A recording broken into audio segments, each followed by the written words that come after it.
आज हम लोग स्टार्ट करेंगे पोजीशन वेक्टर। पोजीशन वेक्टर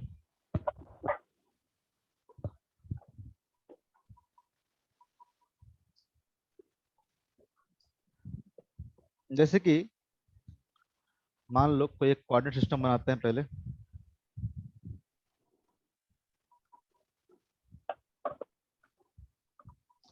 और मान लेते हैं कि ये हमारा क्या है, एक्स है, ये हमारा क्या है, वाई है। ठीक है। और किसी पॉइंट पी का अगर आपको मान लो कोऑर्डिनेट दे रखा है इस तरह से कि x one comma y one है, x one comma y one है। ठीक है। और आपसे पूछे कि बताओ पोजीशन क्या होगा पी का, पी का पोजीशन क्या होगा। पी का पोजीशन कहने का मतलब क्या होता है, तो जैसे ये ओरिजिन है। ठीक है। इस ओरिजिन से अगर इस पी पॉइंट को मिलाते हैं, इस ओरिजिन से ये जो पी पॉइंट को मिलाते हैं, तो ये जो ओपी वेक्टर हुआ, ये जो ओपी वेक्टर हुआ, O P vector is equal to क्या लिखेंगे बताओ हम लोग। O P vector is equal to क्या लिखेंगे,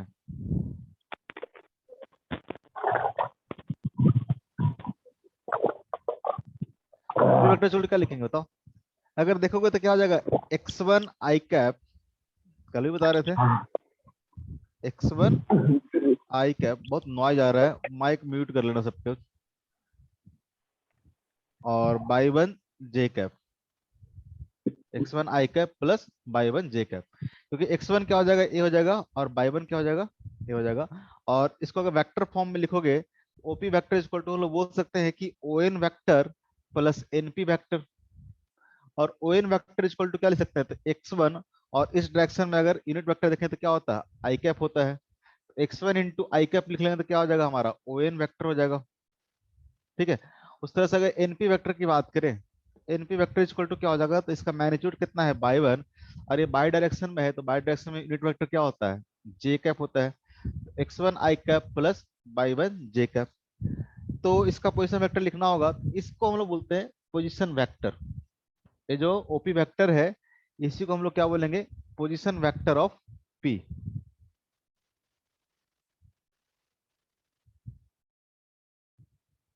पोजीशन वेक्टर ऑफ पी। तो पोजीशन वेक्टर को हम लोग उसे कंपोनेंट के फॉर्म में इस तरह से लिख सकते हैं। मान लो किसी का कोऑर्डिनेट इस तरह से रहे, थ्री डायमेंशनल रहे। मान लो कोई नया पॉइंट ले लेते हैं हम लोग, क्यू पॉइंट, जिसका कोऑर्डिनेट रहे x one comma y one comma Z one. ठीक है। X one comma y one comma Z one.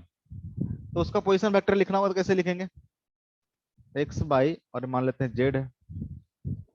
इसका पोजीशन वेक्टर लिखना होगा तो क्या, इसके ओरिजिन से इस पॉइंट को मिलाओगे तो जो वेक्टर बना ओ क्यू वेक्टर, उस ओ क्यू वेक्टर को कैसे लिखेंगे हम लोग। मैं लिखता हूं, जरा बताना सही लिख रहा हूं कि नहीं। X one I cap plus by one J cap plus Z one के कैप। होगा कि नहीं होगा, कल भी लिख रहे थे हम लोग, होगा कि नहीं होगा। सर ओ क्यू होगा ना। अच्छा ठीक है, होगा कि नहीं होगा। किसी पार्टिकल का अगर मान लो कि आपको कोऑर्डिनेट दिया हो तो उसका पोजीशन वेक्टर लिख सकते हो, क्योंकि पोजीशन वेक्टर मतलब क्या होगा, ये ओरिजिन को उस पॉइंट से मिलाओ, ये जो वेक्टर है उसको आपको कोऑर्डिनेट फॉर्म में लिख देना है। जैसे एक क्वेश्चन देता हूँ, क्वेश्चन नहीं बेसिकली, इससे आपको सारा क्लियर हो जाएगा। ये मान लेते हैं कि x है, ये मान लेते हैं कि y है, ये मान लेते हैं कि z है।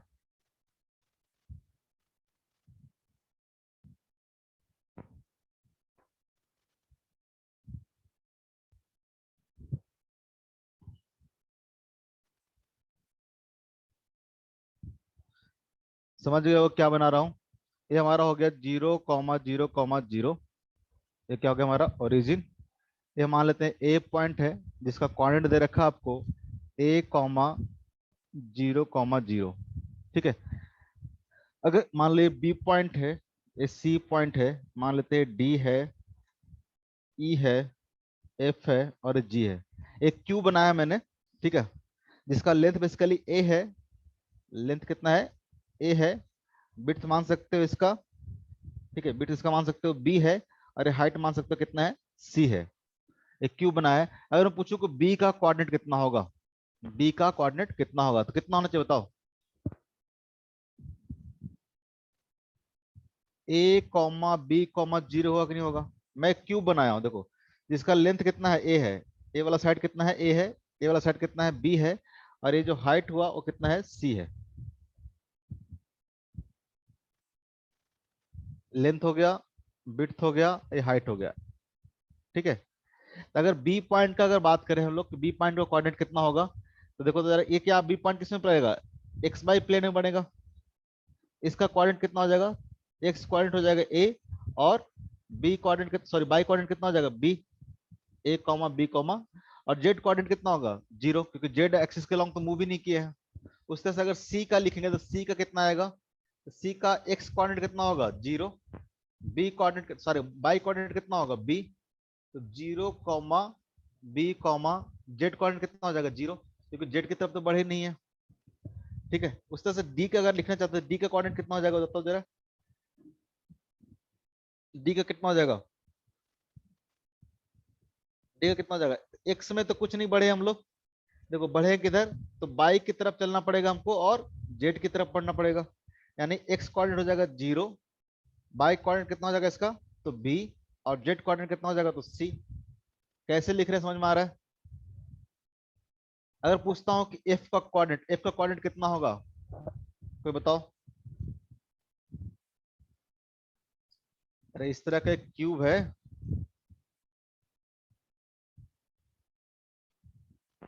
ठीक है, इसके मान लो कि ए वाला कोऑर्डिनेट हमारा हो गया, ये हमारा हो गया एक्स, ये हमारा हो गया बाई, और ये हमारा हो गया जेड, ये हमारा हो गया जेड। तो सबका कोऑर्डिनेट लिख सकते हो क्या, ये सारे पॉइंट्स का, ये सारे पॉइंट्स का कोऑर्डिनेट लिख सकते हो कि नहीं लिख सकते हो, वही काम कर रहा हूँ। ऐसा वाला डायग्राम बना दे, कैसा वाला डायग्राम बना दे, जैसा बोलोगे। अरे बताओ, इस पॉइंट का कितना आएगा, स्वाति बताएगी जी का, जी वाले पॉइंट का कोऑर्डिनेट कितना आएगा, हिमांशु। Sir 0 0 C। नहीं समझ में आ रहा है, किसको किसको नहीं समझ में आ रहा है, क्या बोल रहा हूँ मैं। थ्री डायमेंशनल है, थोड़ा सा समझोगे तो बहुत सिंपल सी चीज है, थोड़ा सा इमेजिन करो, ऐसा कुछ खास पढ़ा नहीं रहा हूँ मतलब। बस ये टू डायमेंशनल बना रहा हूँ और सामने हूँ भी नहीं, तो बता नहीं पा रहा हूँ। समझ में आ रहा फिगर क्या है, पहले फिगर एनालिसिस करो, फिगर पहले एज्यूम करो। ठीक है। देखो ये क्या है, एक प्लेन है एक्स वाई प्लेन, और ये इसके क्या है, परपेंडिकुलर है, प्लेन के परपेंडिकुलर। यहाँ पे मैंने एक क्यूब रख रखा है इस तरह से। ठीक है। यानी देखोगे तो इसका जो बेस है, यानी इस पॉइंट से लेके ये इसका क्या हो गया, बेस हो गया, जो कि क्या होगा एक्स वाई प्लेन में होगा, और इसका क्या है, हाइट हो गया, ये इसका क्या हो गया, हाइट हो गया, ये वाला। ठीक है। तो ये बाहर की तरफ निकला हुआ है, ये जो पोर्शन है बाहर की तरफ निकला हुआ है, तो इस सारे पॉइंट्स का कोऑर्डिनेट लिख रहा हूँ। इसका कोऑर्डिनेट देखोगे तो कितना आएगा, एक्स कोऑर्डिनेट इसका ए होगा, ठीक है, क्योंकि एक्स एक्सिस पे है, और इसका बाई कोऑर्डिनेट कितना होगा जीरो, क्योंकि बाई की तरफ तो गया ही नहीं है, ना ही जेड की तरफ गया है, क्योंकि एक्स वाई प्लेन में है। इसका कोऑर्डिनेट हो जाएगा ए कॉमा जीरो कॉमा जीरो। अगर इसकी बात करेंगे तो क्या होगा, इसका कोऑर्डिनेट कितना होगा, तो इस पॉइंट पे कैसे पहुंचोगे, कोऑर्डिनेट मतलब क्या होता है, कैसे उस पॉइंट पे पहुंचेंगे, यानी इस एक्स की तरफ कैसे चलोगे, ए चलोगे, और बाई डायरेक्शन में कैसे चलोगे, बी चलोगे, आप कहाँ पहुंच जाओगे, ए कॉमा बी कॉमा जीरो। किसी पॉइंट का जब कोऑर्डिनेट की बात करते हैं, ठीक है, अगर ए कॉमा बी कॉमा जीरो सी है, इसका मतलब क्या हो गया, इसका मतलब है कि एक्स डायरेक्शन में आपको ए चलना पड़ेगा, बाई डायरेक्शन में आपको बी चलना पड़ेगा, और जेड डायरेक्शन में क्या चलना पड़ेगा, आपको सी चलना पड़ेगा। ये होता है ना, जेड क्या हो गया, इसके परपेंडिकुलर। तो इसका कोऑर्डिनेट देखोगे तो क्या आ जाएगा, ए कॉमा बी कॉमा जीरो। उस तरह से सी पॉइंट का कोऑर्डिनेट देखोगे तो कितना आ जाएगा, तो सी पॉइंट पे कैसे पहुंचेंगे, तो सी पॉइंट पे डायरेक्टली बाई एक्सिस की तरफ चल लो, डायरेक्टली पहुंच जाओगे। तो कोऑर्डिनेट कितना हो जाएगा, एक्स जीरो हो जाएगा, जेड भी जीरो हो जाएगा, और बी आएगा। उस तरह से इस पॉइंट का देखेंगे तो कैसे पहुंचेंगे, तो पहले बाई में चलो, और फिर क्या चलो, जेड की तरफ चलो, तो कितना हो जाएगा, एक्स तो जीरो, बाई कितना हो जाएगा बी, जेड कितना हो जाएगा सी। अगर इसका पूछेंगे तो कितना आ जाएगा, ये तो डायरेक्टली चलेंगे जेड की तरफ, इसका x कोऑर्डिनेट में 0 हो जाएगा, z कोऑर्डिनेट आपका इसका बस रहेगा, y कोऑर्डिनेट में 0 हो जाएगा, 0 0 c। f की बात करें तो f कैसे पहुंचेंगे, तो पहले x की तरफ और फिर क्या चलेंगे, z की तरफ। तो हो जाएगा a कॉमा y कोऑर्डिनेट कितना हो जाएगा इसका, y कोऑर्डिनेट कितना हो जाएगा इसका, 0 हो जाएगा। 0 होगा सर। ठीक है, क्योंकि y की तरफ तो चले ही नहीं है। और सिंपल c। अगर कोऑर्डिनेट लिख लिए हो तो अब मैं पूछता हूं, हर एक पॉइंट का पोजीशन वेक्टर जरा लिख के बताओ। कोऑर्डिनेट समझ में आ गया कैसे लिखें, तो जब कोऑर्डिनेट समझ में आ गया तो बताओ जरा, पोजीशन वेक्टर ऑफ ए कितना होगा, यानी ओ ए वेक्टर कितना होगा, ओ ए वेक्टर इक्वल टू कितना होगा। पॉइंट ए का पोजीशन वेक्टर, पॉइंट ए का पोजीशन वेक्टर कैसे निकालेंगे, इसको ओरिजिन से ए पॉइंट को मिलाएंगे, ये जो वेक्टर बनेगा क्या होगा, पॉइंट ए का पोजीशन वेक्टर होगा। कितना होगा, तो इसका कोऑर्डिनेट आप लिख रखो ए कॉमा 0 कॉमा ए, तो कितना हो जाएगा ए इंटू आई कैप। अगर आपसे पूछो कि बताओ पोजीशन वेक्टर ऑफ सी कितना होगा, मतलब ओसी वेक्टर की बात कर रहे हैं हम लोग, पोजीशन वेक्टर ऑफ सी की बात करें, ओसी वेक्टर की बात करें, ये कितना होगा, तो simple B into J cap, B into J cap. अगर हम पूछे कि बताओ जी पॉइंट का पोजीशन वेक्टर क्या होगा, जी पॉइंट का पोजीशन वेक्टर मतलब ओजी, ओजी वेक्टर की बात कर रहा हूँ, ओजी वेक्टर मतलब ये वाला वेक्टर कितना होगा ये, सर सी के कैप। Very good. अब आपसे पूछे कि बताओ पोजीशन वेक्टर ऑफ बी कितना होगा, इस वाले का पोजीशन वेक्टर कितना होगा, sir A cap, A I cap plus B J cap. B J cap. ठीक है, अभी भी लिखे थे, ऊपर भी लिखे थे हम लोग पोजीशन वेक्टर ऑफ बी। ठीक है, सिंपल, अगर कोऑर्डिनेट पता चल गया तो लिखने में कोई भारी ही नहीं है। ठीक है, कोई डिफिकल्टी है ही नहीं, आंख बंद करके लिख लेंगे। अगर आपसे पूछे कि चलो ए हो गया, सी हो गया, जी हो गया, बी हो गया, ठीक है, डी, डी का क्या होगा position vector, B J cap plus, अब ऐसे भी देख सकते थे कि डी तक कैसे पहुंचेंगे, डी का पोजीशन वेक्टर क्या होगा, ये वाला होगा, कैसे होगा, दिस प्लस दिस, इसका मतलब क्या हो जाएगा, ये वाला कौन सा हो गया बाई, ये वाला कौन सा हो गया जेड, तो B J cap plus C K cap, सी के कैप, डायरेक्टली यहां भी लिख सकते थे। ठीक है, डी हो गया, क्या बच गया, F B C F, O F vector, O F vector equal to कितना आ जाएगा, तो ए I cap plus C K cap, अब तो बड़ा आराम से लिख सकते हो। अब बच गया एक last E, position vector of E क्या होगा, इसका कोऑर्डिनेट मैं लिखा नहीं हूं, सोच के बताओ खुद से। Sir A I cap plus C K cap. Position vector of ई, सोचो ई कहां पे है, जानबूझ के छोड़ा था मैंने एक करने के लिए आपको।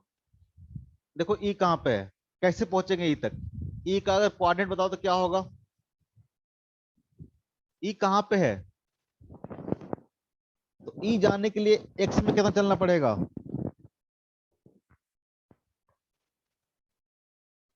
एक्स में ए चलना पड़ेगा, फिर बाई में बी चलना पड़ेगा, और जेड में क्या चलना पड़ेगा, सी चलना पड़ेगा। चलना पड़ेगा कि नहीं चलना पड़ेगा, ये डायगोनल पॉइंट है ना, देखो तो ये डायगोनल पॉइंट है। नहीं अगर इमेजिन होता तो अपने रूम इमेजिन करो, ठीक है, जिसका लेंथ आप ए मान लो, एक का बी मान लो, और हाइट को सी मान लो। अब देखो कि मान लो किसी एक पॉइंट को ओरिजिन मानो, तो उसके जस्ट अपोजिट वाला जो पॉइंट होगा डायगोनली, ठीक है, किसी भी कॉर्नर को आप ओरिजिन मानो, नीचे वाला सतह है, तो उसका जो जस्ट अपोजिट वाला कॉर्नर होगा, उसका कोऑर्डिनेट कितना होगा, कैसे पहुंचोगे, एक बार आपको एक्स में चलना पड़ेगा, एक बार वाई में चलना पड़ेगा, एक बार जेड में चलना पड़ेगा, कहीं से भी जाओगे तो। ठीक है, या आप ऐसे कर सकते हो कि पहले आप जेड में चले गए, फिर एक्स में गए, ठीक है, फिर वाई में गए, ऐसे भी कर सकते हैं।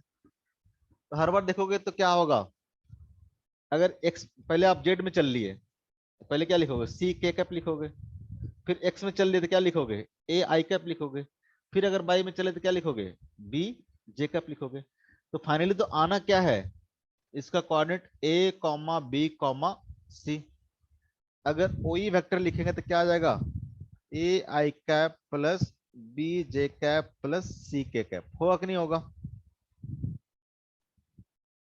तो किसी भी पॉइंट का अगर कोऑर्डिनेट दिया हुआ हो, किसी भी पॉइंट का अगर कोऑर्डिनेट दिया हुआ हो, ठीक है, जनरल कोई पॉइंट दिया हुआ है, कोऑर्डिनेट दे रखा है इस तरह से x comma by comma Z, तो इसका जो पोजीशन वेक्टर होगा ओपी वेक्टर, आप सिंपली कैसे लिखोगे, x I cap plus by J cap plus Z के कैप।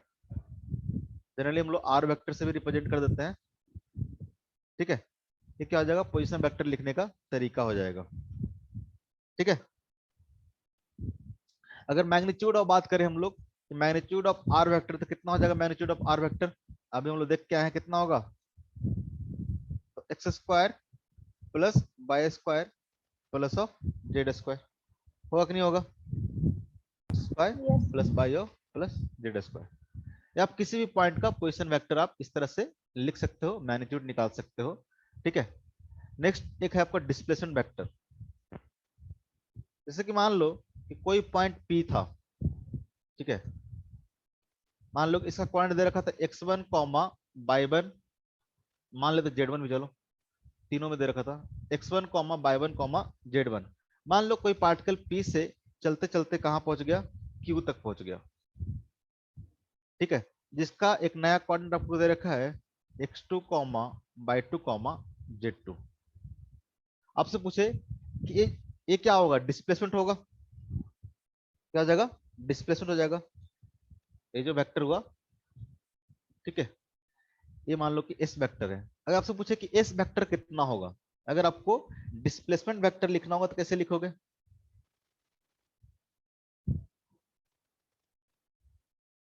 पीक्यू वेक्टर लिखना होगा तो कैसे लिखोगे, कैसे लिखोगे, कोई बताओ तो जरा। डिस्प्लेसमेंट वेक्टर लिखना होगा तो देखो कैसे लिखेंगे, बड़ा सिंपल है। पहले हम क्या करते हैं, इसका पोजीशन वेक्टर लिख लेते हैं।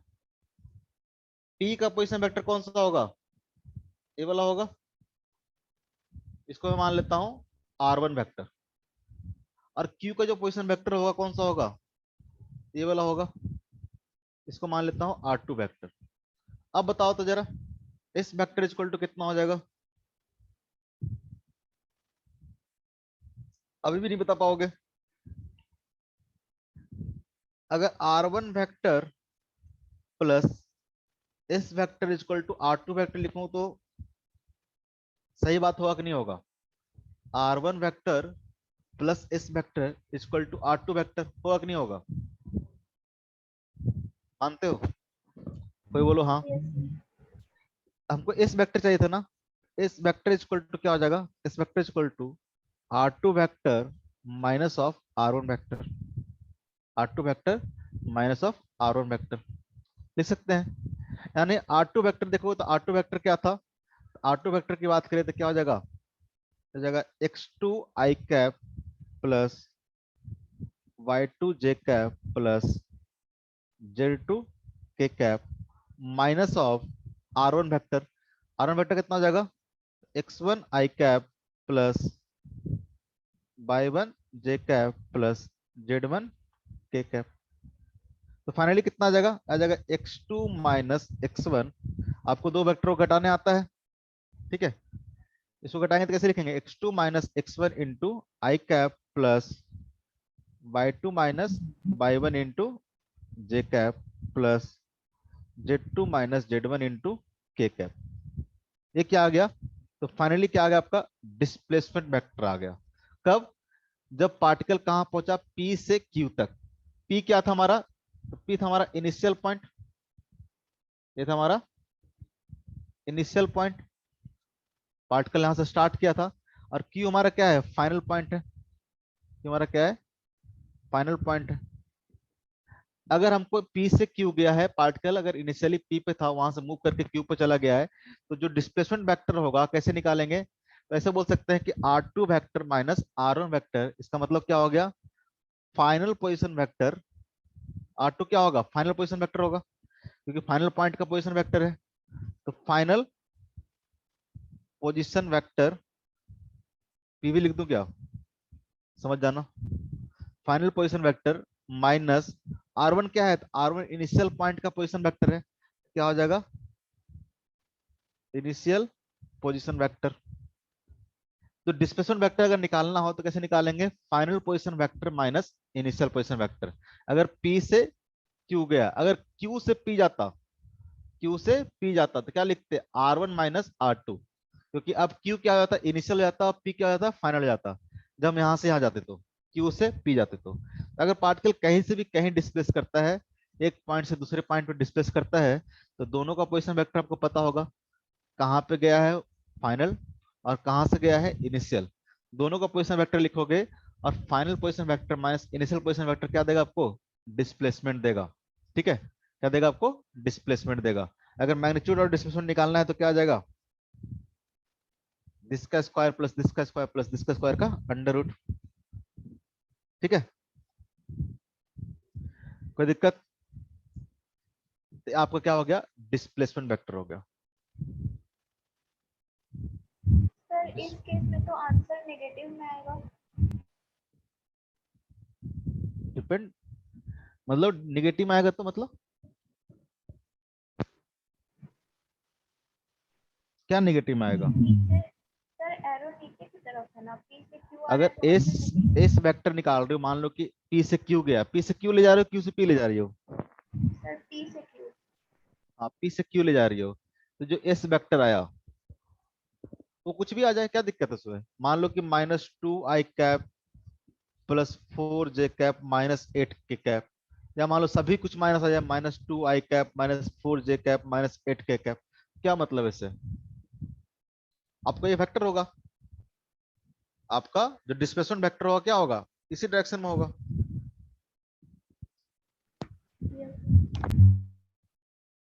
आपको लिखना होगा -2i कैप कैसे हो जाएगा, अगर ये वेक्टर लिखना होगा तो मतलब -2i, ठीक है, -4j और -k कैप, मतलब कहीं यहाँ पे पॉइंट होगा स्पेस में, 3 डायमेंशन में देखोगे तो ये बस ये वाला वेक्टर हो जाएगा। तो पॉइंट भी इस तरह से दिया होगा ना, तभी तो ऐसा आएगा।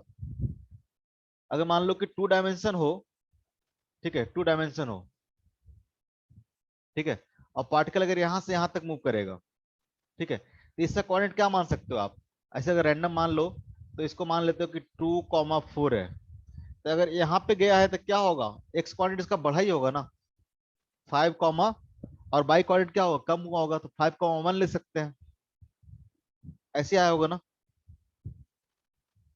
एक्स कोऑर्डिनेट बढ़ा होगा, बाई कोऑर्डिनेट क्या होगा, घटा होगा। तो अगर इसका पोजीशन वेक्टर निकालना हो कि ये डिस्प्लेसमेंट जो वेक्टर होगा कितना होगा, तो फाइनल माइनस इनिशियल, 5 - 2 कितना हो जाएगा, 3i कैप, और दिस क्या क्या हो जाएगा, -3j कैप। आना भी चाहिए था, ऐसा वाला वेक्टर आपको लिखने के लिए बताया है, ऐसा वाला वेक्टर कैसा होगा, i कैप -j कैप, इस तरह के लिखवाए थे ना।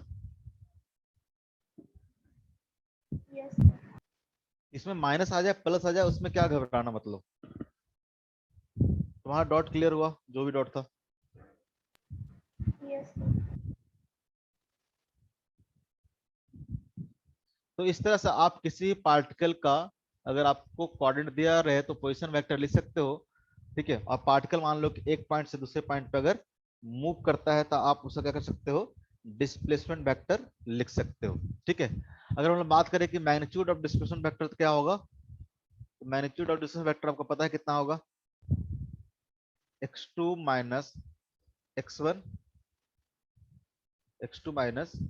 x1 का square plus y2 minus y1 का square plus z2 minus z1 का square.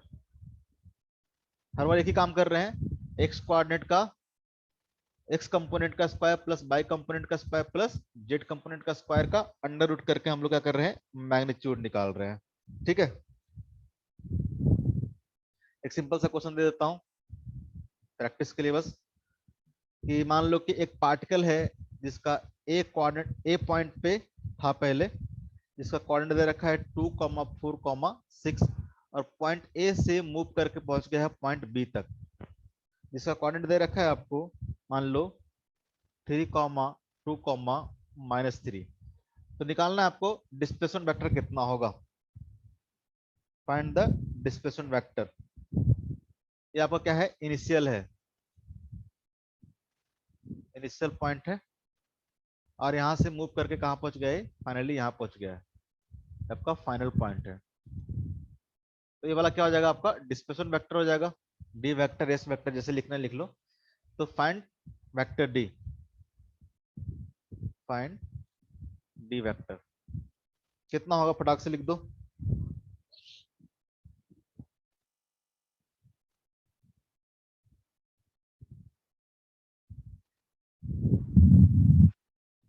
Sir I cap -2 J cap -9 J cap.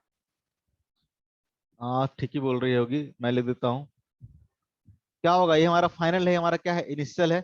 तो डिस्प्लेसमेंट वेक्टर निकालना मतलब एरो क्या दिखा रहा है आपको कि यहां से चल के यहां पहुंचा है, तो final minus initial, x2 minus x1, तो क्या हो जाएगा, डायरेक्टली लिखेंगे 3 - 2 आई कैप प्लस क्या होगा, तो 2 - 4 जे कैप, 2 - 4 जे कैप प्लस क्या होगा, तो -3 - 6 के कैप। जैसे वैसे लिखते जाओ। ये हमारा क्या हो गया, x2, ये हमारा क्या हो गया बाई 2, ये हमारा क्या हो गया z2, -3 दे रखा था -3। तो क्या होगा, x2 minus x1, 3 - 2 I cap, by 2 minus by 1, 2 - 4 J cap, z2 minus z1, तो -3 - 6 के कैप। ये आपका आ गया डिस्प्लेसमेंट वेक्टर, आई कैप -2 जे कैप -9 के कैप। इसमें प्लस आया माइनस आया उससे कोई मतलब नहीं है, इस तरह का आएगा, इस तरह का आएगा। ठीक है, कोई दिक्कत।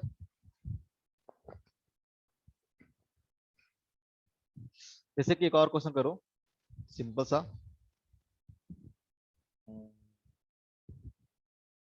जैसे कि मान लो कि हमारा हो गया, ये हमारा हो गया ईस्ट, और इसी प्लेन में हमारा हो गया ये नॉर्थ, और इसके परपेंडिकुलर हो गया हमारा,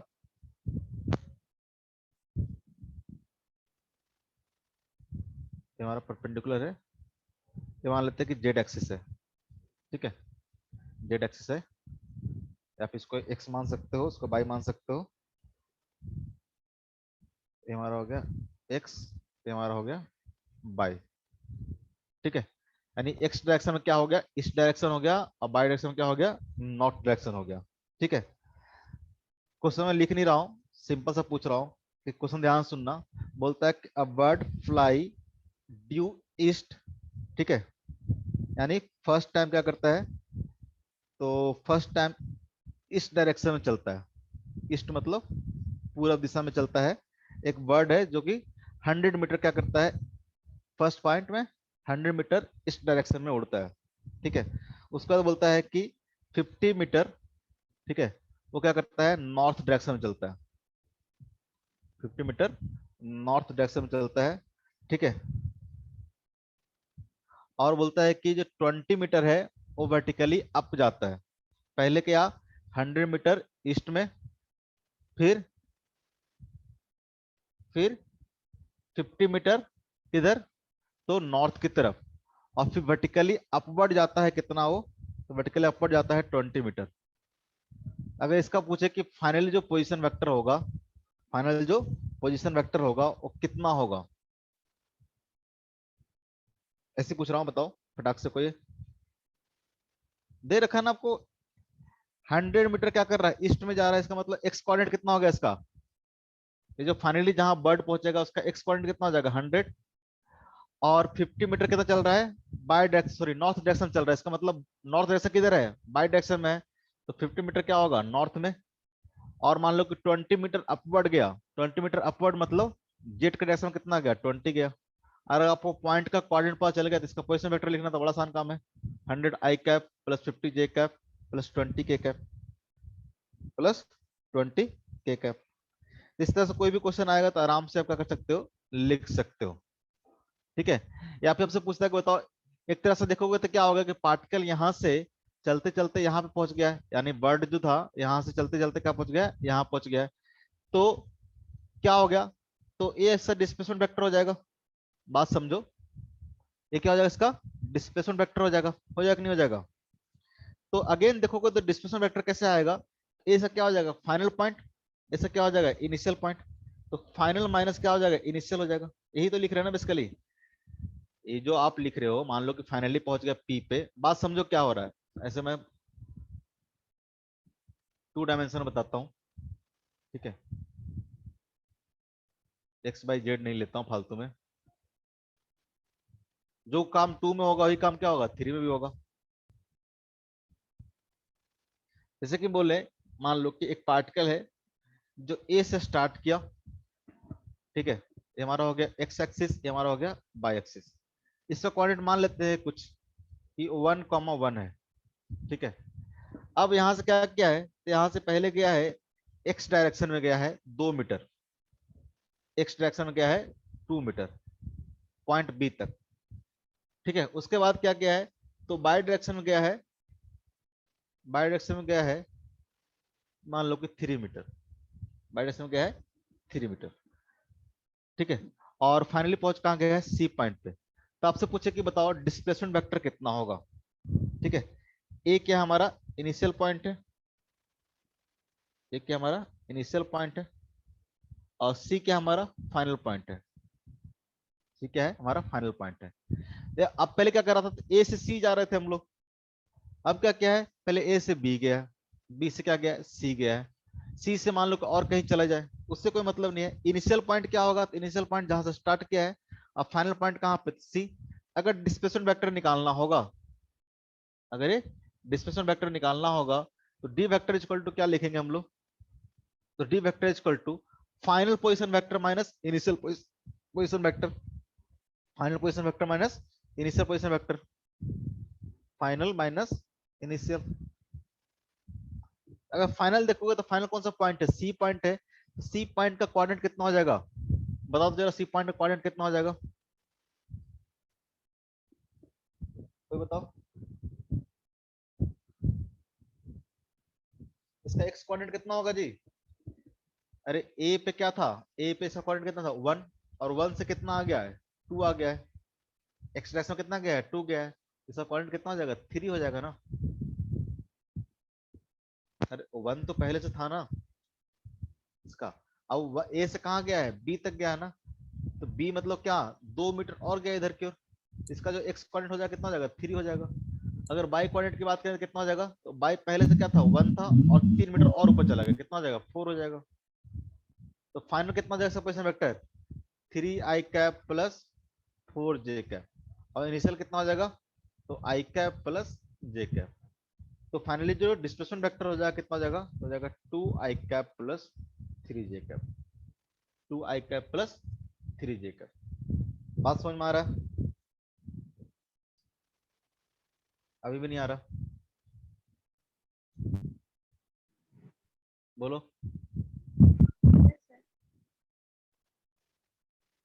शालिनी, रुचिका, नीति, किसी को दिक्कत, आई थिंक डिस्प्लेसमेंट वेक्टर लिखना आ गया होगा, समझ में आ गया होगा कैसे डिस्प्लेसमेंट वेक्टर हम लोग लिखेंगे। सिंपल फाइनल माइनस इनिशियल करना है, सॉरी। क्लियर है सबको, यस सर। ठीक है।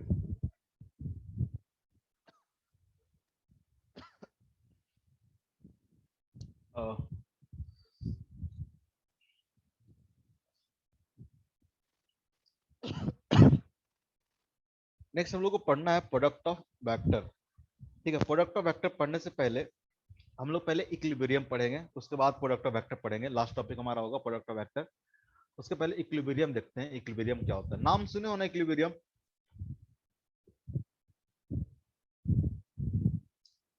नाम सुने हो इक्विलिब्रियम। Yes sir. इक्विलिब्रियम का मतलब क्या होगा, कई बार आपने नाम सुना होगा, इक्विलिब्रियम का मतलब क्या होता है? जैसे मान लो कि कोई एक ब्लॉक है या फिर कोई ऑब्जेक्ट है, इस पे मान लो कि एक फोर्स लग रहा है F1 इधर की ओर,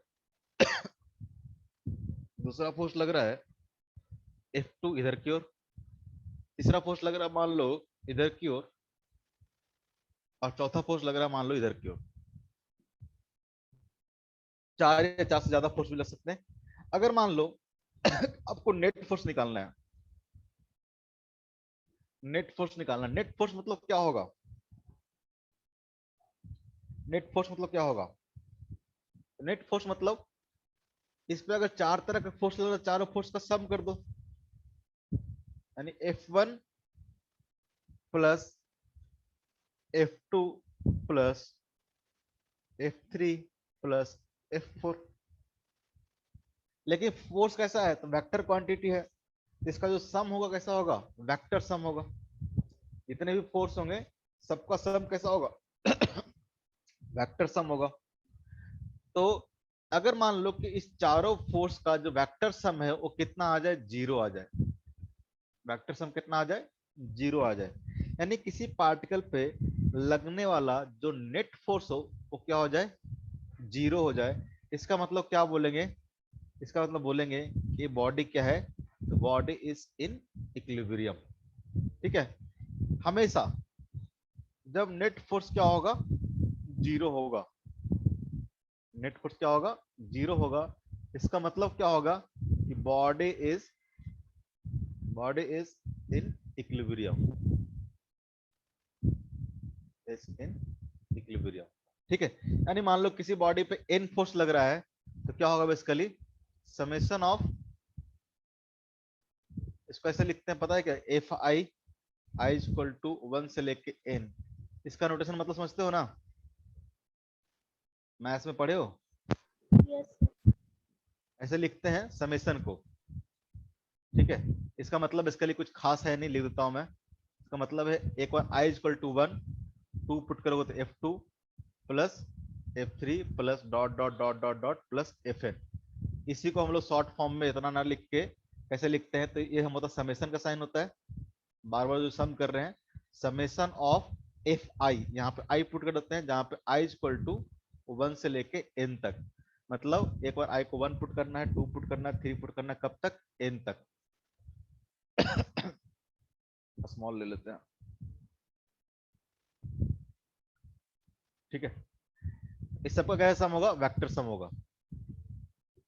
ठीक है। एफ नेट इक्वल टू 0 मतलब उस पर लगने वाले जितने भी फोर्स है सबका सम क्या होगा? 0 होगा। सबको सम क्या होगा? 0 होगा। तो हम लोग क्या बोलेंगे कि बॉडी किस में है? इक्विलिब्रियम में है। तो जब भी हम लोग इक्विलिब्रियम की बात करेंगे, ठीक है, जब भी हम लोग इक्विलिब्रियम की बात करेंगे तो क्या बोलेंगे? Summation of all the forces क्या होंगे? 0 होंगे। तो जब बॉडी अगर इक्विलिब्रियम में होगा तो अगर एक्सेलरेशन, सॉरी, एफ नेट अगर 0 है तो एक्सेलरेशन क्या होगा? नेट फोर्स अगर 0 है तो पढ़े हो ना 9th क्लास में, फोर्स इक्वल टू क्या होता है? मास इनटू एक्सेलरेशन होता है। तो मास तो 0 होगा नहीं, कोई बॉडी के पास मास है, उस पर लगने वाला फोर्स कितना है? 0 है। एफ इक्वल टू पढ़े हो ना ए में? अगर फोर्स मान लो कि 0 है, इसका मतलब क्या हो जाएगा? एक्सेलरेशन भी क्या हो जाएगा? 0 हो जाएगा। एक्सेलरेशन 0 होने का मतलब क्या हो जाएगा? वेलोसिटी क्या होगा? कांस्टेंट होगा। वेलोसिटी क्या होगा? कांस्टेंट होगा। ये बात आता है? ये बात समझ में आता है? ये भी नहीं आता?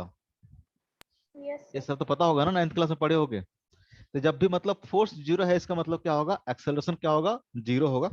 ठीक है। आगे हम लोग यूज करेंगे सब चीजें। एक्सेलरेशन क्या होगा? 0 होगा। और एक्सेलरेशन 0 का मतलब क्या होगा? तो वेलोसिटी क्या होगा? कांस्टेंट होगा। ठीक है। वेलोसिटी क्या होगा? कांस्टेंट होगा। यानी अगर पूछे हम आपसे कि बताओ कि कोई पार्टिकल अगर 5 मीटर पर सेकंड से चल रहा है, 5 मीटर पर सेकंड से चल रहा है, ये जो वेलोसिटी है वो क्या दे रखा है आपको? कांस्टेंट दे रखा है। तो इस पे लगने वाला नेट फोर्स कितना होगा? क्या बॉडी इक्विलिब्रियम में है कि नहीं है? बताओ। Yes, sir. Yes, sir. बिल्कुल इक्विलिब्रियम में है। ये लोग बोलते 5 मीटर पर सेकंड चल तो रहा है सर, इक्विलिब्रियम कैसे होगा? बिल्कुल इक्विलिब्रियम में है, क्योंकि वेलोसिटी क्या है? कांस्टेंट है। वेलोसिटी कांस्टेंट है मतलब एक्सेलरेशन क्या होगा? इसका 0 होगा। एक्सेलरेशन जीरो मतलब क्या होगा, नेट फोर्स कितना होगा इसका, जीरो होगा। नेट फोर्स जीरो है तो क्या है, इक्विलिब्रियम है। तो अगर नेट फोर्स जीरो है मतलब वेलोसिटी क्या होगा, या तो जीरो होगा या तो कांस्टेंट होगा। जीरो भी क्या है, कांस्टेंट है। अगर जीरो है तो हमेशा जीरो रहेगा। अगर कोई वेलोसिटी है इसका 5 मीटर पर सेकंड तो हमेशा क्या रहेगा, 5 मीटर पर सेकंड ही रहेगा। ठीक है, इक्विलिब्रियम का मतलब आपको समझ में आता है। जैसे आपसे पूछे कि बताओ, सिंपल सा क्वेश्चन पूछते हैं। मान लो एक पॉइंट है P और इस पे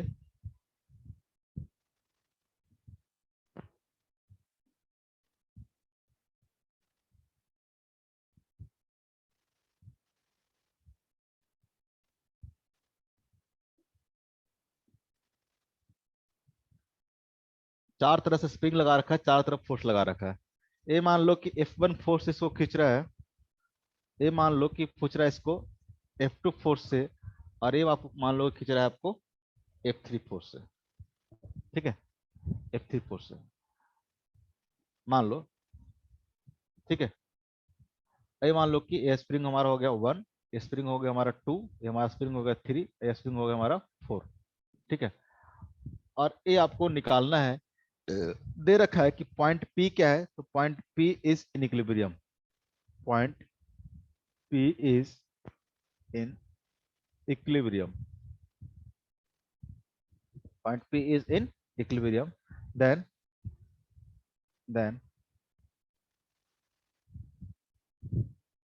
force by spring, force by spring 4 ऐसे लिख देता हूँ, is first option। F1 plus F2 plus F3 second option। F1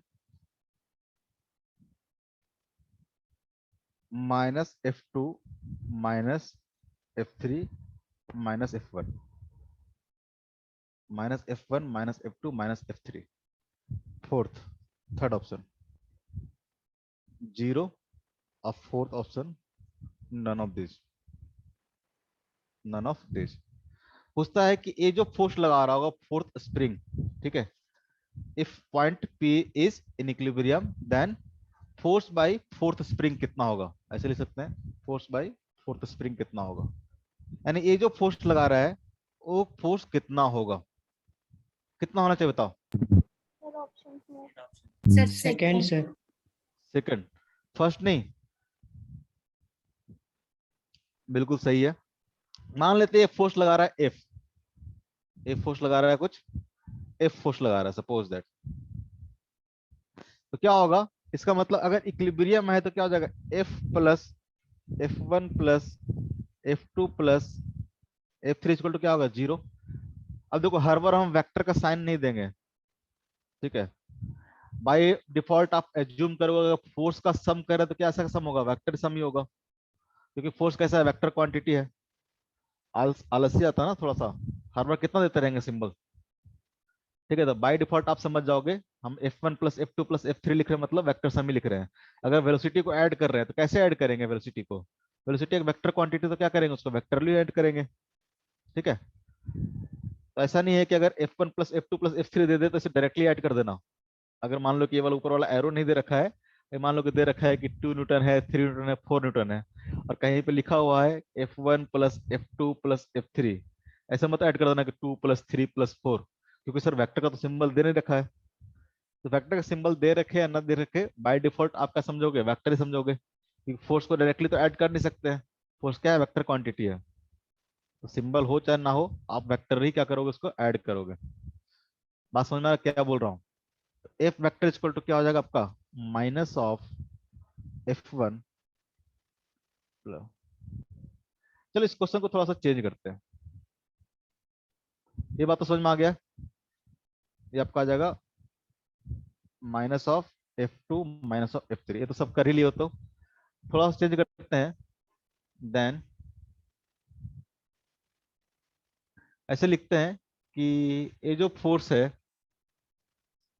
ठीक है, फोर्थ स्प्रिंग को जो फोर्स लग रहा है ये क्या है, F4 है, F1 F2 F3 and F4। Then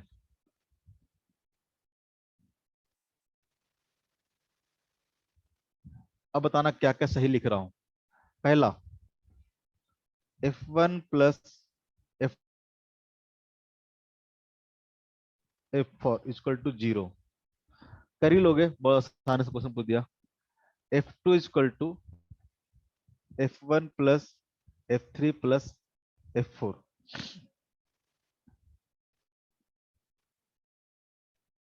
या F1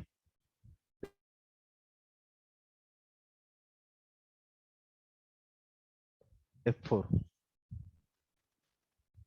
और कुछ भी ले लेते हैं, नन ऑफ दिस ले लेते हैं। अब तो कर ही लोगे, बताओ कौन कौन सा सही होगा। The first or second or third? First और Third. थर्ड। ठीक है, अब तो ये बड़ा आसानी से हो जाता है, पहले क्वेश्चन हमको ऐसे ही देना चाहिए था। ठीक है, मतलब आप इक्विलिब्रियम, इसका मतलब क्या हो जाएगा, तीनों फोर्स का क्या होगा सम, सॉरी चारों फोर्स का सम कितना हो जाएगा, 0 हो जाएगा। तो कोई भी एक फोर्स देखोगे, अगर F3 देखोगे चाहे F1 देखोगे, तो F1 फोर्स भी क्या होगा, तो इस तीनों के सम के अपोजिट डायरेक्शन में होगा।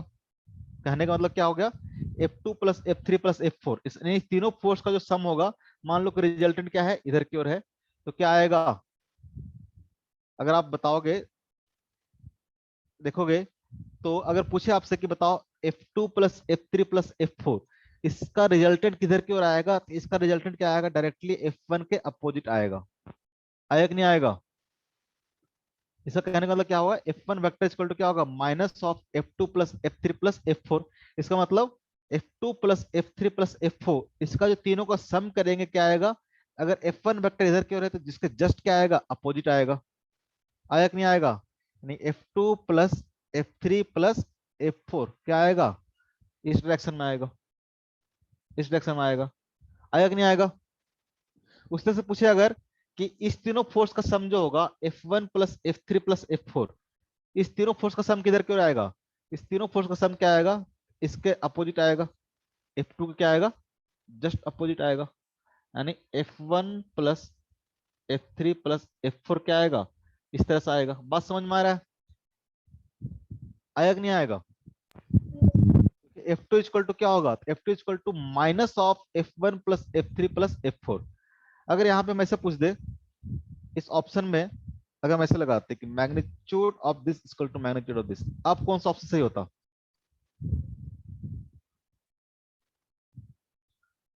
अब ये ऑप्शन सही होगा कि नहीं होगा, सेकंड वाला।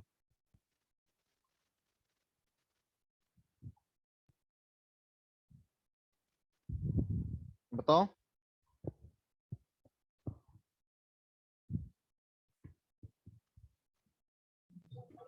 अब होगा कि नहीं होगा। Yes, sir. मैग्नीट्यूड वाइज तो क्या रहेगा, सेम ही रहेगा ना। F2 इक्वल टू, अगर देखोगे तो F2 इक्वल टू क्या आएगा, F2 इक्वल टू सही मायने देखा जाए तो क्या चाहिए, minus of F1 plus F3 plus F4 आना चाहिए। लेकिन यहाँ पे क्या, अगर मैग्नीट्यूड देखोगे तो मैग्नीट्यूड क्या आएगा, magnitude of F2 equal to क्या आएगा, magnitude of F1 plus F3 plus F4 ही आएगा। एक ही क्वेश्चन में बहुत कुछ बता दिया हूँ, क्लियर है।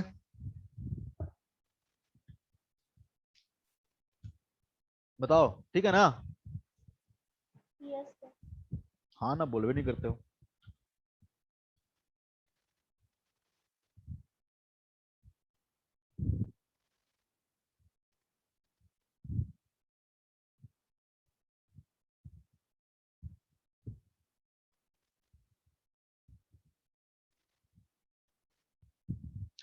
अब दे रखा है, मान लो एक फोर्स है जो कि 8 न्यूटन का है, इधर क्यों लग रहा है, पॉइंट ओ पे।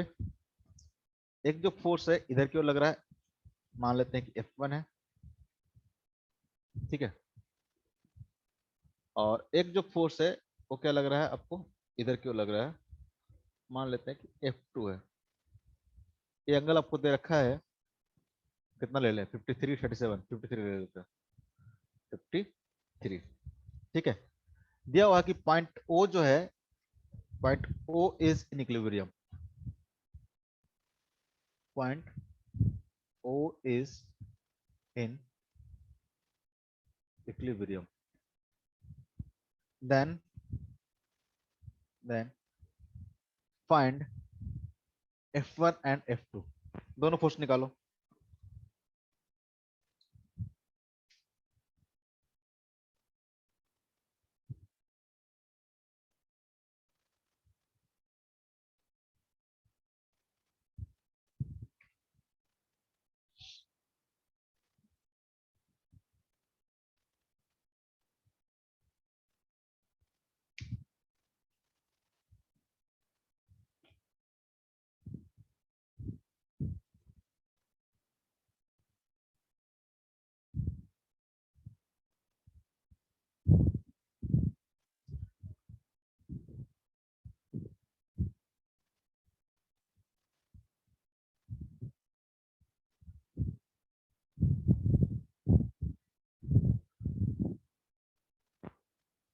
बताओ।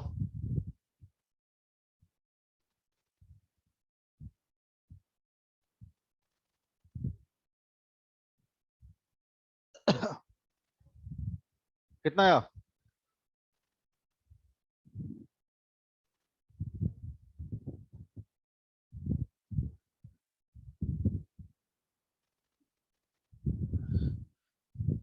अरे इतना क्या हो गया? अरे F2 वेक्टर, इसको जरा कंपोनेंट फॉर्म में लिखो तो जरा, क्या हो जाएगा? ये क्या हो जाएगा? F2 cos 53, ये कितना हो जाएगा? F2 sin 53। अब देखो तो, इस F2 की जगह पे हम क्या लिख सकते हैं कि एक पॉइंट है O, उस पर कौन कौन सा फोर्स लग रहा है? इधर क्यों लग रहा है F1, इधर क्यों क्या लग रहा है 8 न्यूटन का, इधर क्यों क्या लग रहा है, इधर क्यों लग रहा है F2 cos 53, और इधर क्यों क्या लग रहा है, इधर क्यों लग रहा है F2 sin 53। इसका मतलब क्या होगा तो जरा, अगर इस पे लगने वाला नेट फोर्स जीरो, इसका मतलब क्या होगा? हम लिख सकते हैं क्या?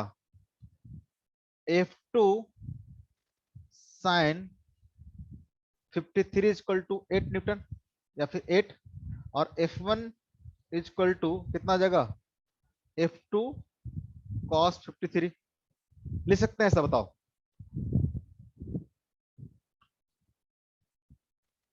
ऐसा लिख सकते हैं?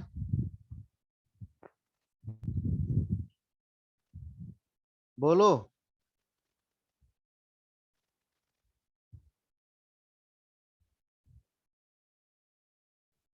अरे गधा, नहीं लिख सकते हैं? छोड़ो, नहीं लिख सकते तो छोड़ो। कोई कुछ बोलता है नहीं है? इतना तो पता है ना कि अगर F1 vector plus F2 vector plus A मान लेते हैं कि F3 वेक्टर है, plus F3 vector equal to क्या आएगा? जीरो आएगा। ठीक है, F1 वेक्टर हमको पता नहीं है क्या होगा।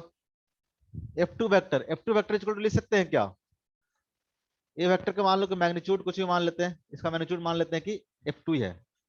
ठीक है, तो लिख सकते हैं F2 cos 53, cos 53 कैसे लिखेंगे बताओ? इस वेक्टर को कैसे लिखेंगे? तो F2 cos 53 ये किस डायरेक्शन में है? तो minus I cap plus F2 sin 53 J cap, होगा कि नहीं होगा बताओ? प्लस F3 इक्वल टू क्या हो जाएगा? तो कितना हो जाएगा? 8 इंटू क्या हो जाएगा? Minus J cap. ऐसे लिख सकते हैं? तीनों वेक्टर को हमने लिख लिया, उसको लिख सकते हैं कि नहीं लिख सकते बताओ? Yes, sir. अरे नहीं समझ में आ रहा तो कस के बोलो, समझ में आ रहा तो भी कस के बोलो। और F1 वेक्टर को कैसे लिख सकते हैं हम लोग? F1 वेक्टर को इसका मैग्नीट्यूड मान लेते हैं कि F1 है, तो F1 इंटू क्या हो जाएगा? आई कैप हो जाएगा। अब जरा इसको ऐड करो तो यहाँ पे आई कैप है, यहाँ पे आई कैप है। ठीक है, तो कितना हो जाएगा जरा? तो हो जाएगा F1, ये कितना हो जाएगा? Minus F2 cos 53, cos 53। Into क्या हो जाएगा आई कैप, इंटू क्या हो जाएगा आई कैप। और यहाँ पे देखोगे तो यहाँ जे कैप है, यहाँ जे कैप है, इसका मतलब क्या हो जाएगा, तो जाएगा F2 sine 53 minus 8 into J cap equal to क्या हो जाएगा 0। कुछ किए नहीं है, इसको भी वेक्टर फॉर्म में लिख लिए, इसको भी वेक्टर फॉर्म में लिख लिए, इसको भी वेक्टर फॉर्म में लिख लिए, तीनों को ऐड कर दिए, F1 plus F2 plus F3 equal to 0। कैसे ऐड किए, क्यों ऐड किए, तो दिया हुआ था पॉइंट ओ क्या है, इक्विलिब्रियम है, इसका मतलब सारा फोर्स क्या होगा 0 होगा। F1 वेक्टर क्या हो जाएगा, F1 वेक्टर इक्वल टू, इसका मैग्नीट्यूड हम मान लेते हैं कि F1 है, F1 into I cap. F2 कितना हो जाएगा, F2 का मैग्नीट्यूड हम मान लेके F2 है, F2 cos 53 कंपोनेंट फॉर्म में ब्रेक करना आता है वेक्टर को, इस वेक्टर को लिखना होगा, तो ये क्या है माइनस आई में है, इसको माइनस आई कैप लिख लिए, इसको क्या लिख लिए प्लस जे कैप लिख लिए। F2 cos 53 minus I cap plus F2 sin 53 plus J cap. और ये वाला जो वेक्टर है क्या है, तो नेगेटिव जे में है, तो 8 into minus J cap equal to 0। अब क्या किए, आपको पता है आई कैप में कैसे ऐड करते हैं, तो आई वाला को एक साथ, जे वाला को एक साथ। आई वाला में कौन कौन है, यहाँ से F1 है, यहाँ से कितना है माइनस F2 cos 53 है, इस दोनों को लिख लिया मैंने, आई कैप हो गया। जे कैप में क्या है, तो यहाँ से F2 sin 53 है, यहाँ से क्या है माइनस 8 है, F2 sin 53 minus 8 J cap equal to कितना हो गया 0 हो गया। अब बताओ इतना इक्वल टू 0 है, इसका मतलब क्या आप समझ में आता है, इसका मतलब क्या आता है कि ए वाला भी क्या होगा 0 होगा, ए वाला भी क्या होगा 0 होगा, तभी वेक्टर 0 होगा ना। ये पूरा वेक्टर क्या है 0 है, इसका मतलब क्या लिख सकते हैं 0 आई कैप प्लस 0 जे कैप, ऐसे लिखेंगे ना। इसका मतलब F1 minus F2 cos 53 equal to क्या होगा 0 होगा। इसका मतलब F1 इक्वल टू कितना आ जाएगा F2 cos 53, और अगेन देखोगे तो क्या आ जाएगा, यहां से सिमिलरली क्या हो जाएगा F2 sin 53 minus 8 equal to क्या आ जाएगा 0। जे कंपोनेंट में क्या आएगा 0 की इक्वेट करेंगे तो क्या आ जाएगा, यहाँ से आ जाएगा F2 sin 53 इक्वल टू कितना आ जाएगा 8 हो जाएगा। तो यहाँ से पहले निकाल लो F2 कितना हो जाएगा, तो F2 का मैग्नीट्यूड कितना हो गया, sin 53 कितना होगा 4/, 4/5 तो 4 से कैंसिल हो जाएगा 2 टाइम्स, F2 इक्वल टू कितना आ जाएगा 10 आ जाएगा। 10 और F2 अगर 10 आ गया तो F1 कितना आ जाएगा, F1 equal to 10 into cos 53 कितना हो जाएगा 3/5 हो जाएगा, तो कितना हो जाएगा 6 हो जाएगा। 6 तो देखो जरा F2 आपका मैग्नीट्यूड आ गया, F2 का मैग्नीट्यूड आ गया, कितना आ गया तो 10, और F1 कितना आ गया, F1 आ गया आपको 6। अब यार देखो क्या किया हम लोग, इस वाले लाइन इस वाले लाइन को ध्यान से देखो, ए पॉइंट था P, ऊपर फोर्स क्या लग रहा था, इधर क्यों लग रहा था एक 8 न्यूटन का, इधर क्यों दूसरा फोर्स लग रहा था F1, और इधर क्यों तीसरा फोर्स क्या लग रहा था F2, जो कि एंगल कितना था 53 पे था। इस फोर्स को हमने ब्रेक किया, क्या ये हो गया F2 cos 53, और इधर क्या हो जाएगा, तो हो जाएगा F2 sin 53। बेसिकली क्या किया हमने, इस पॉइंट पे आप देखोगे तो एक क्या है, एक फोर्स लग रहा है एक्स डायरेक्शन में, और एक फोर्स क्या लग रहा है, सॉरी दो फोर्स लग रहा है एक्स डायरेक्शन में, दो फोर्स क्या लग रहा है बाई डायरेक्शन में। अगर पॉइंट इक्विलिब्रियम में है, इसका मतलब एक्स डायरेक्शन में लगने वाला फोर्स कितना होगा 0 होगा, same to same Y direction में लगने वाला फोर्स कितना होगा 0 होगा। अगर कोई पॉइंट पर नेट फोर्स कितना है 0 है, एफ नेट अगर 0 है, इसका मतलब क्या होगा, इसका जो एक्स कंपोनेंट होगा वो भी क्या होगा 0 होगा, इसका जो बाई कंपोनेंट होगा वो भी क्या होगा 0 होगा, और साथ साथ जे कंपोनेंट भी क्या होगा 0 होगा। एक्स कंपोनेंट 0 मतलब एक्स डायरेक्शन में लगने वाला फोर्स कितना होगा 0 होगा। एक्स डायरेक्शन में लगने वाला फोर्स 0 कब होगा, जब ए फोर्स इसके बराबर हो जाए, तभी ना। यानी डायरेक्टली बोल सकते हैं कि F1 इक्वल टू कितना हो जाएगा F2 cos 53, F1 equal to F2 cos 53। और क्या हो जाएगा, तो बाई डायरेक्शन में भी फोर्स कितना होना चाहिए 0 होना चाहिए, मतलब बाई डायरेक्शन में क्या होना चाहिए बैलेंस होना चाहिए, यानी F2 sin 53 इक्वल टू कितना होगा 8 होगा, F2 sin 53 इक्वल टू कितना होगा 8 होगा। ये बात समझ में आ रहा है। yes अगर कोई पॉइंट अगर इक्विलिब्रियम में दिया हुआ इस तरह से, ठीक है, इसका मतलब जो नेट फोर्स होगा, ठीक है, नेट फोर्स का एक्स कंपोनेंट भी क्या होगा, जीरो होगा, और नेट फोर्स का बाई कंपोनेंट भी क्या होगा, जीरो होगा। और F X equal to zero बोलते हैं, इसका मतलब क्या हो जाएगा, इसका मतलब जीरो हो जाएगा, मतलब एफ वन इक्वल टू कितना हो जाएगा, तो एफ टू कॉस 53, अगर बाइनेट इक्वल टू जीरो बोलते हैं, इसका मतलब कितना हो जाएगा F two sine 53 equal to कितना हो जाएगा, 8 हो जाएगा, कितना आएगा, 8 हो जाएगा। एफ नेट क्या है, तो है net force in x direction, ठीक है, net force in x direction. ये क्या है, net force in by direction.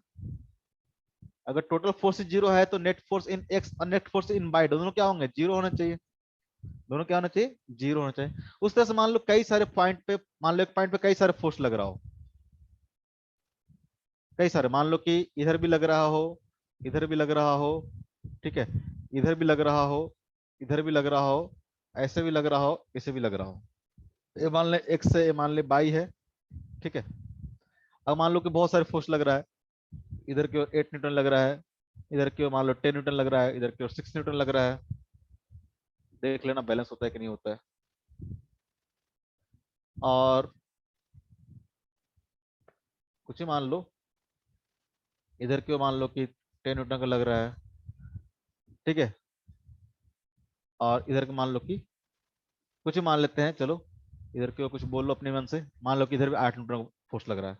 आपसे पूछे कि बताओ theta one and theta two कितना होगा, पूछे कि नेट फोर्स क्या लग रहा है, इस पे जीरो लग रहा है, सबका मैग्नीट्यूड आपको दे रखा है। आप पूछे कि बताओ थीटा वन थीटा टू कितना होगा, तो कैसे सॉल्व करेंगे। तो देखो दो अननोन आप आराम से निकाल सकते हो कि यहाँ पे दो इक्वेशन बनेगा, ठीक है, एक एक्स कंपोनेंट में बैलेंस होगा, एक क्या होगा, बाय में बैलेंस होगा। तो पूछे कि बताओ ये थीटा वन थीटा टू कितना होगा, ताकि नेट फोर्स कितना हो जाए, इस पे जीरो हो जाए, तो क्या करोगे, इसको भी कंपोनेंट ब्रेक कर लोगे, 10 वाला कंपोनेंट क्या करोगे, इस वेक्टर का कंपोनेंट ब्रेक कर लोगे, एक इसके लॉन्ग एक इसके लॉन्ग, उस इसका भी कंपोनेंट ब्रेक कर लोगे, एक इसके लॉन्ग एक इसके लॉन्ग, ठीक है। बाकी तो आपको दे रखा है, तो आपको देखोगे सारा फोर्स क्या हो जाएगा, तो सारे फोर्स को एक्स बाय में लिख लो, सारे फोर्स को एक्स एंड बाय में लिख लो। ये तो है ही अपना एक्स बाय में, ए भी एक्स बाय में ही है, ठीक है, ए भी क्या है, एक्स बाय में ही है, ठीक है, बाय एक्सिस के लॉन्ग है, ए एक्सिस के लॉन्ग है, ए एक्सिस के लॉन्ग है। अब इस दोनों फोर्स को क्या करो, तो ब्रेक कर लो इस कंपोनेंट फॉर्म में एक्स एंड बाय में। और क्या करो, एक बार एक्स कंपोनेंट जीरो कर दो, एक सॉरी एक बार बाई कंपोनेंट जीरो कर दो, और एक बार एक्स कंपोनेंट जीरो कर दो, तो वहां से दो इक्वेशन मिल जाएगा, उसको सॉल्व करोगे, दो अननोन आपको मिल जाएगा, थीटा वन और थीटा टू। तो एक पॉइंट पे जितने भी फोर्स लग रहे हैं, ठीक है, अगर थ्री डायमेंशनल रहेगा तो एक्स बाई जेड तीनों कंपोनेंट लेंगे, तीनों कंपोनेंट क्या होंगे, जीरो होंगे। तो अगर बोलता है मान लो कि नेट फोर्स क्या है, जीरो है, तो नेट फोर्स जीरो होने का मतलब क्या होगा, तो इसका एक्स डायरेक्शन में फोर्स कितना होगा, जीरो, बाई डायरेक्शन में फोर्स कितना होगा, जीरो, जेड डायरेक्शन में फोर्स कितना होगा, जीरो होगा। तो सबका क्या करो, आप सम कर लो, उसका एक्स कंपोनेंट जीरो कर दो, बाई कंपोनेंट जीरो कर दो, और जेड कंपोनेंट जीरो कर दो। बात समझ में आ रहा है,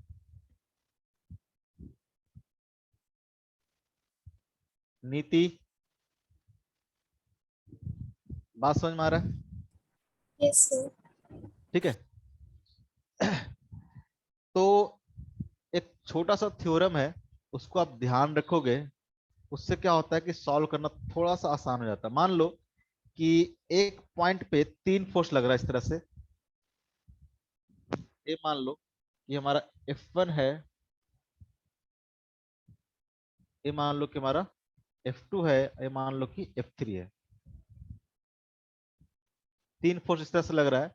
और F1 के जो सामने का एंगल है क्या है, अल्फा है, और F2 का सामने का एंगल जो है, ये मान लो कि बीटा है, और F3 का सामने का एंगल जो है मान लो कि गामा है। और आपको दिया हुआ कि पॉइंट P क्या है, point P is in equilibrium, ठीक है, point P is in equilibrium, ठीक है। इसको बोलते हैं हम लोग लामिस थ्योरम, लामिस थ्योरम। क्या है लामिस थ्योरम, तो अगर if point P is in equilibrium, point P is in equilibrium, then क्या होगा? अगर ये पॉइंट P क्या है, इक्विलिब्रियम, इसका मतलब क्या होगा? F1 plus F2 plus F3 equal to क्या है? 0 आपको गिवन है, ये आपको पता है पहले से कि क्या है, गिवन है, ये कंडीशन है। F1 plus F2 plus F3 equal to क्या है? 0 है। तो क्या होगा? तो होगा according to Lami's theorem, Lami's theorem क्या बोलता है?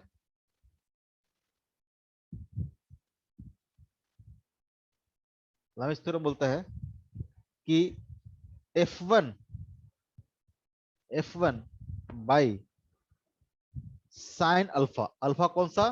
F1 के सामने वाला angle, equal to F2, F2 कौन सा? ए फोर्स, इससे सामने का एंगल कौन सा? बीटा है। F2 by sine beta equal to F3 by sine gamma, Lami's theorem के अकॉर्डिंग।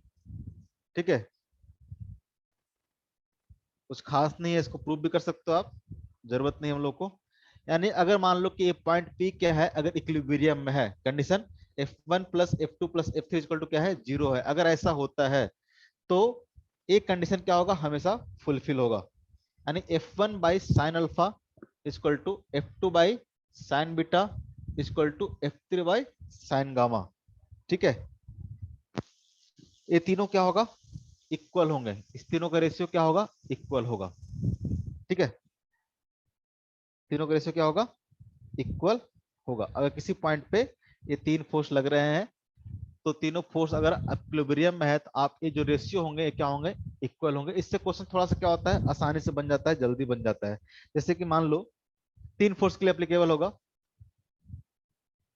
जैसे कि मान लो कि एक पॉइंट है, ये मान लो कि स्ट्रिंग से कनेक्टेड है, इधर के कोई मान लो कि वेट लगा रखा है, या फिर वेट हटाओ, डायरेक्टली बोल देते हैं। मान लो कि इधर के कोई फोर्स लगा रहा है 3 न्यूटन। ठीक है,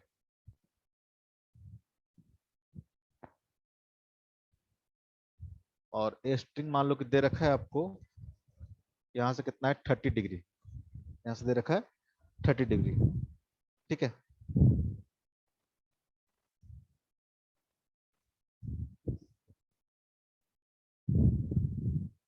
तो आपको निकालना है कि ये मान लेते स्ट्रिंग 1 है, ये मान लेते स्ट्रिंग 2 है, तो फाइंड, इसे मान लेते कि टेंशन आपको T2 है और इसमें टेंशन मान लेते हैं कि T1 है। टेंशन जानते हो, कोई फोर्स लग रहा है। ठीक है, तो निकालना आपको find T1 and T2, find T1 and T2। ठीक है, आपको दिया हुआ है ये जो पॉइंट है क्या है? इक्विलिब्रियम में है। ठीक है, find T1 and T2 if point P is in equilibrium, in equilibrium. एक तरीका तो क्या है, ये आपको कितना एंगल दे रखा है? 30 डिग्री दे रखा है ना, ये एंगल आपको दे रखा है कितना? 30 डिग्री। तो पहला तरीका तो आपने ऊपर पढ़ के आया है कि क्या करोगे कि पॉइंट P पे देखोगे तो तीन फोर्स लग रहा है। एक क्या लग रहा है? इधर की ओर T1 लग रहा है। ठीक है, इधर की ओर क्या लग रहा है? तो T2 लग रहा है। और एक क्या लग रहा है? एक लग रहा है 300 का, इधर की ओर लग रहा है। आपको दिया हुआ है कि ये एंगल कितना है? 30 है, ये एंगल 30 है, तो कितना हो जाएगा? ये एंगल कितना हो जाएगा? 60 डिग्री हो जाएगा। एंगल कितना हो जाएगा? 60 डिग्री हो जाएगा। हो जाएगा नहीं हो जाएगा? अरे हाँ ना, कुछ तो बोलो, किसको पढ़ा रहा हूँ मैं? एक तो आवाज खा के आया करो, 3:30 4, 4:50 हो गया जी।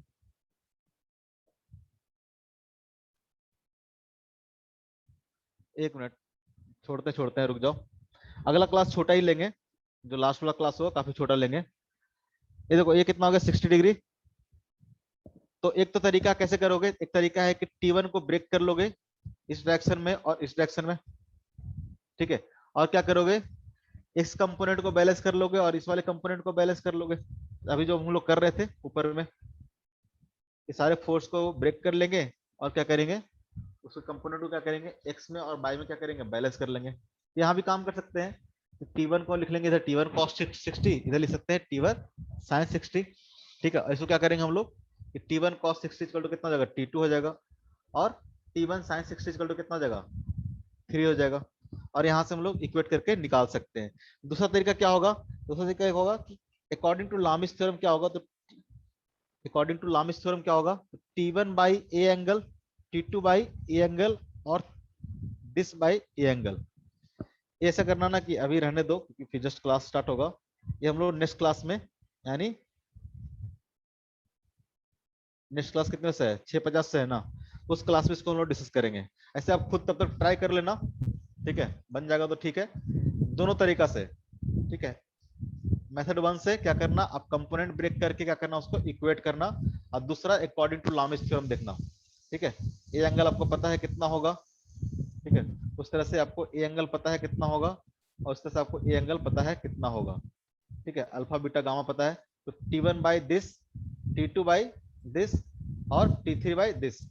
ठीक है, दिस मतलब sine of angle this, sine of angle this, sine angle this, equate करना और देखना किससे ज्यादा आसानी से सॉल्व हो जाता है।